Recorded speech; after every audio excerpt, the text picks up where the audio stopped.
আসসালামু আলাইকুম আপু এবং ভাইয়ারা সবাই কেমন আছেন। ইতালিয়ান ভাষা শেখার আজকের লেসনটা খুবই ইম্পর্ট্যান্ট। আজকে আমি আপনাদের সাথে স্বাভাবিক ভিডিওর মাধ্যমে খুবই চমৎকার কিছু জিনিস শেয়ার করব।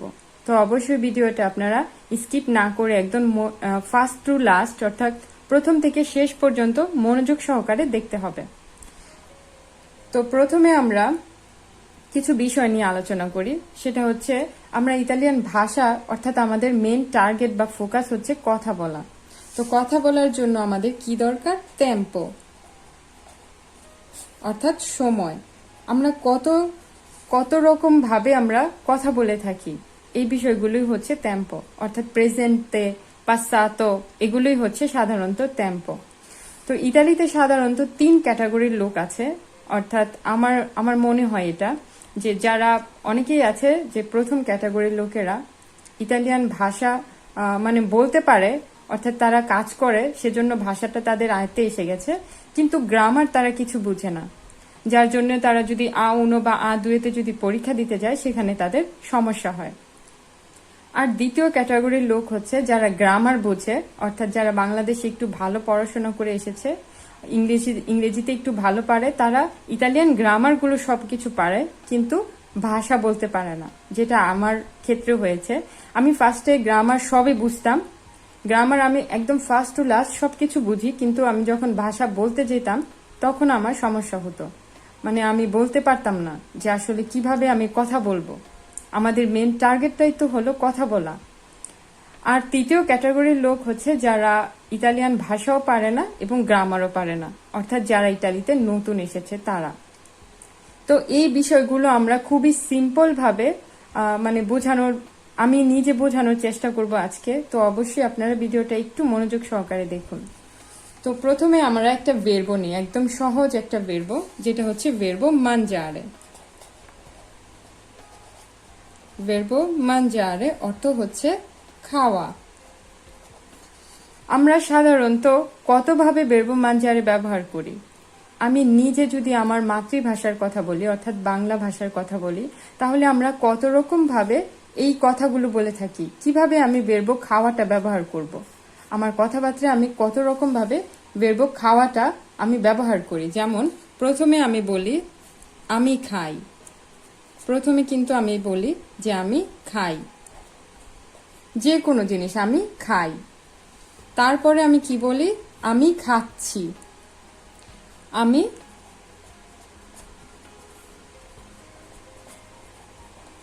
আমি খাচ্ছি। আমি খাচ্ছি যদি বলি তাহলে হবে যেটা হচ্ছে কন্টিনিউয়াস, অর্থাৎ আমি এটা এখনো করছি, চলমান বর্তমান যেটাকে বলা হয়, এখনো আমি কাজটা এখনো চলছে, সেটা হচ্ছে আমি খাচ্ছি, এখনো আমি খাচ্ছি, এরকম। তারপরে 3 নাম্বার হচ্ছে আমি খেয়েছি। ঠিক আছে, আমি খেয়েছি, যেটা আমি অনেকটা অতীতকাল মনে করি, কারণ আমি খেয়েছি সকালে, আমি কি খেয়েছি, গতকাল রাতে আমি কি খেয়েছি, সেক্ষেত্রে আমি বলি যে আমি খেয়েছি। ওকে, অথবা কেউ যদি আমাকে জিজ্ঞেস করে তুমি কি খেয়েছো, হ্যাঁ আমি খেয়েছি, এটা অতীতকালে, অর্থাৎ অতীতকালে চলে গেছে। 1 ঘন্টার আগেও যদি আপনি কোনো কাজ করে থাকেন সেটাও কিন্তু অতীতকালের উপর নির্ভর করে, মানে সেটাও কিন্তু অতীতকালই বুঝায়, অর্থাৎ আমি খেয়েছি। ওকে, তারপরে আমি বলবো নুমেরো 4তে আমি বলবো যে আমি ভাত খেয়েছিলাম, বা আমি খেয়েছিলাম, ভাত হোক আর যাই হোক আমি খেয়েছিলাম, যেটা আমি অনেক আগের ক্ষেত্রে ব্যবহার করব। আমি খেয়েছিলাম। ওকে, আমি খেয়েছিলাম, এটা আমি বলবো যখন আমাকে কেউ জিজ্ঞাসা করবে যে তুমি যখন মারে গিয়েছিলে, ঠিক আছে, যেটা 1 সপ্তাহ বা 1 মাস আগের ঘটনা, তুমি যখন মারে গিয়েছিলে অর্থাৎ সমুদ্রের পাড়ে গিয়েছিলে, তুমি কি খেয়েছিলে? তো আমি মাছ ভাজা খেয়েছিলাম, এটা অনেক আগের ঘটনা, যার জন্য ছিলাম ব্যবহার করি। তারপরে আমি নুমেরো 5তে ব্যবহার করব আমি খাবো। ঠিক আছে, আমি খাবো, যেটা হচ্ছে ফুতুরো ফর্ম, যেটা আমি বলবো ভবিষ্যতে। আমি সাধারণত এই 5 ভাবে কথা বলে থাকি।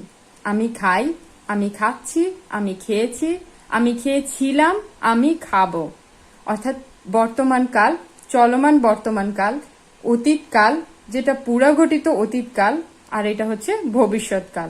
সাধারণত আমরা এই সব সেন্টেন্সই বা এই সব বাক্যই আমরা সব ভার্বর ক্ষেত্রে ব্যবহার করি। আমি যাই, যেমন ভার্ব আন্দারে যদি বলি, আন্দারে অর্থ হচ্ছে যাওয়া।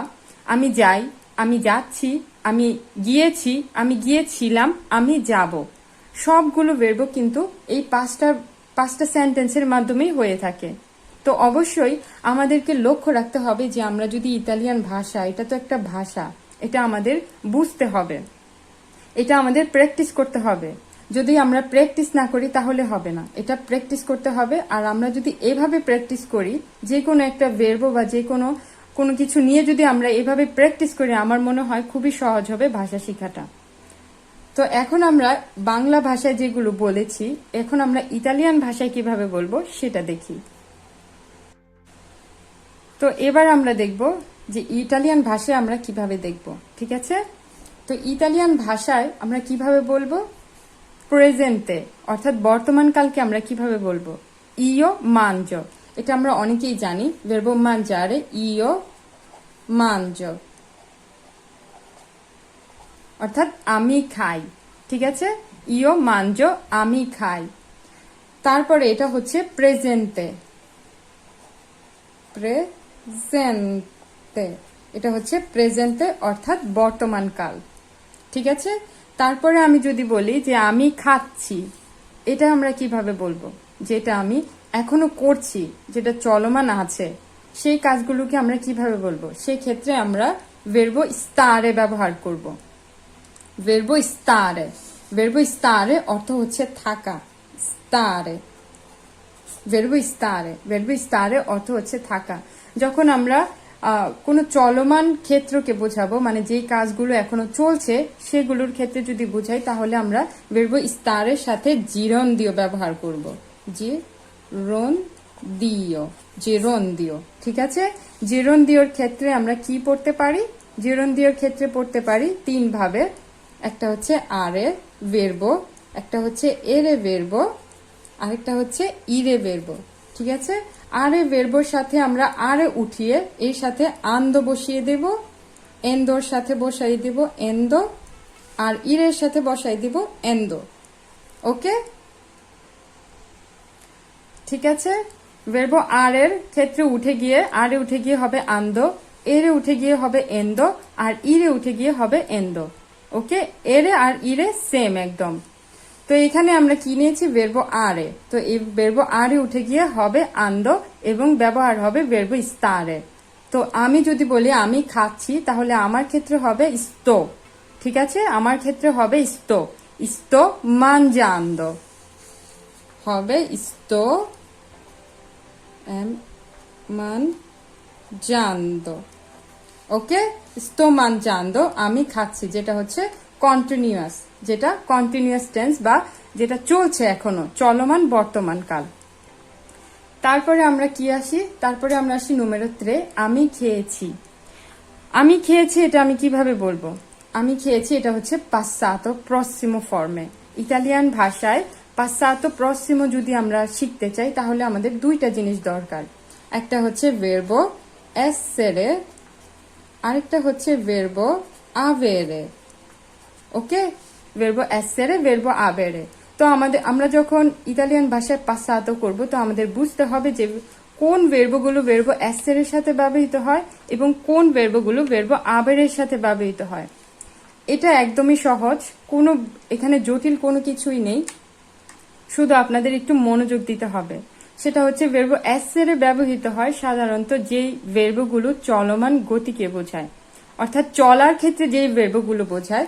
আমরা চলার ক্ষেত্রে কি ভার্বগুলো ব্যবহার করি? যেমন ভার্বো আন্দারে, ভার্বো আন্দারে। তারপরে আমরা ব্যবহার করি ভার্বো venire, তারপরে ভার্বো arrivare,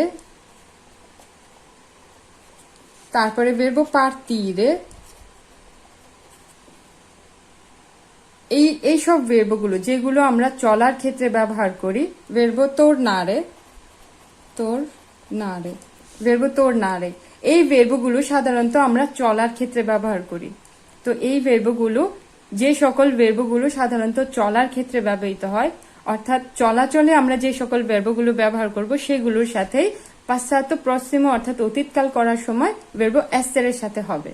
ওকে, আর বাকি যেই ভার্বগুলো আছে যেমন mangiare, তারপরে dormire, খাওয়া দাওয়া, পরিষ্কার করা, যে সকল কাজে আমরা ব্যবহার করি, কাজ করা lavorare, তারপরে যে কোনো যে ভার্বগুলো আছে এই সব ভার্বগুলো ছাড়া সবই আমরা ব্যবহার করব ভার্ব avere এর ক্ষেত্রে। ঠিক আছে, যেমন mangiare, তারপরে আছে dormire, pulire, বাকি সব ভার্বগুলো ব্যবহৃত হবে ভার্ব avere এর সাথে যখন আমরা মানে passato prossimo বা সাধারণ অতীতকালে আমরা ব্যবহার করব। তো এখানে আমরা কিভাবে বলতে পারি আমি খেয়েছি, আমি বলবো অ, কারণ এখানে আছে mangiare, এখানে কিন্তু কোনো চলাচলের ক্ষেত্রে mangiare ব্যবহৃত হয় না, অর্থাৎ mangiare অর্থ হচ্ছে খাওয়া, এটা একটা কাজ করা বোঝায়, কোনো চলাচলের ক্ষেত্রে mangiare ব্যবহৃত হয় না, সেজন্য এটা ভার্ব avere এর সাথে ব্যবহৃত হবে passato prossimo করার জন্য। তাহলে হবে ho mangiato, mangiato, তাহলে হবে ho mangiato, যেটা হচ্ছে passato prossimo। ওকে, passato prossimo, ho mangiato, আমি খেয়েছি। সবগুলো ভার্ব এরকমই, যেগুলো চলাচলের ক্ষেত্রে ব্যবহৃত হয় যে ভার্বগুলো সেগুলো essere এর সাথে হবে, আর যেগুলো চলাচল ছাড়া অর্থাৎ সাধারণত কাজ করার ক্ষেত্রে ব্যবহৃত হয় যে ভার্বগুলো সেগুলো হচ্ছে ভার্ব avere এর ক্ষেত্রে হবে। এটা হচ্ছে passato prossimo অর্থাৎ অতীতকাল। ওকে, আচ্ছা, এবার গেল আমি খাই, আমি খাচ্ছি, আমি খেয়েছি, তিনটা গেল। এবার আসি আমি খেয়েছিলাম, এটা আমি কিভাবে বলবো? আমি খেয়েছিলাম, যেটা আমি 1 মাস আগে বা 2 মাস আগে যদি আমাকে কেউ বলে যে তুমি ওইখানে গিয়ে কি খেয়েছিলে, আমি সেখানে গিয়ে এটা খেয়েছিলাম। ঠিক আছে, যেটা মানে পুরাঘটিত অতীতকাল, যেটাকে আমি বলি যে আমি খেয়েছিলাম, এটা আমরা কিভাবে ব্যবহার করব? এই ক্ষেত্রে হবে imperfetto, ইতালিয়ান ভাষার ক্ষেত্রে হবে imperfetto। তবে এখানে কোনো ভার্ব essere বা avere কোনো কিছু দরকার নেই, শুধু আমাদের ছোট একটা ট্রিক্স জানতে হবে, সেটা হলো সবগুলোর ভার্বর সাথে, যেমন আমি লিখি যদি mangiavo,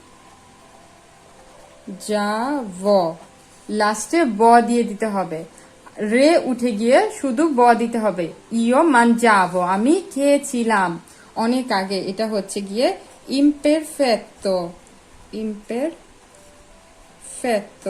ঠিক আছে, এটা হচ্ছে imperfetto, অর্থাৎ বাংলাতে যদি বলি পুরাঘটিত অতীতকাল। আমি খেয়েছিলাম mangiavo, আমি খেয়েছিলাম mangiavo, imperfetto। ওকে, এই গেল imperfetto অর্থাৎ অতীতকাল। আমরা অতীতকাল শেষ, বর্তমান শেষ, কন্টিনিউয়াস শেষ মানে চলিত শেষ, অতীতকাল শেষ। এবার আসি আমরা ফুতুরোতে। তো আমরা ফুতুরো অর্থাৎ ভবিষ্যৎ আমরা কিভাবে বলবো? আমি কিভাবে বলবো আমি খাবো, এটা আমি কিভাবে বলবো? io mangerò, একদমই সোজা, mangerò, এখানে আর এর ও এর উপরে একটা accento আছে। ওকে, mangerò মানে হচ্ছে এইগুলো হচ্ছে ফুতুরো ফর্মে ব্যবহৃত হয়, অর্থাৎ আরে উঠে গিয়ে শুধু mangerò এরো হবে। ঠিক আছে, আমার ক্ষেত্রে হবে এরো, তোমার ক্ষেত্রে হবে রাই আরাই, অর্থাৎ mangerai, mangerà, mangeremo, mangerete, mangeranno, এরকম করে নিচের দিকে আসবে, অর্থাৎ আমি, তুমি, আমাদের, আমরা, তোমরা, এগুলো আর কি, তারা। তো এইভাবে আমরা যদি পড়ি আমার মনে হয় আমরা ইতালিয়ান ভাষা খুব সহজে শিখতে পারবো। তো আমি এগুলোকে দিয়েছি tempo অর্থাৎ সময়, tempo 1, tempo 2, tempo 3, tempo 4, tempo 5। আমি সাধারণত এইভাবে শিখেছি, তো আমি চিন্তা করলাম যে আমি অবশ্যই আপনাদের সাথে এটা শেয়ার করি, তাহলে হয়তোবা কেউ বুঝতে পারবেন যে আসলে ভাষাটা কিভাবে শেখা দরকার আমাদের। আমরা যদি এভাবে বলতে চাই তাহলে আমাদের হবে কি, মানে খুবই সুন্দরভাবে আমরা গুছিয়ে শিখতে পারবো যে আমি কিভাবে শিখছি, আমি খাই কিভাবে, আমি প্রেজেন্টে বলবো, আমি কিভাবে কন্টিনিউয়াস বলবো, আমি কিভাবে passato prossimo বা অতীতকাল বলবো, imperfetto আমি কিভাবে বলবো, আর হচ্ছে futuro futuro আমি কিভাবে বলবো, ভবিষ্যৎকালটা আমি কিভাবে বলবো। এইভাবে যদি আমি পড়ি তো আমার মনে হয় আমাদের সকলেরই খুবই সুবিধা হবে। তো আমি আপনাদের সাথে এটা শেয়ার করলাম। আপনাদের কেমন লেগেছে অবশ্যই আমাকে কমেন্টে জানাবেন, আর আমার জন্য প্লিজ আপনারা দোয়া করবেন, আর আমার পাশে থাকার জন্য সকলকে অনেক অনেক ধন্যবাদ। Grazie mille tutti, ci vediamo presto, per favore iscritti il mio canale. Arrivederci.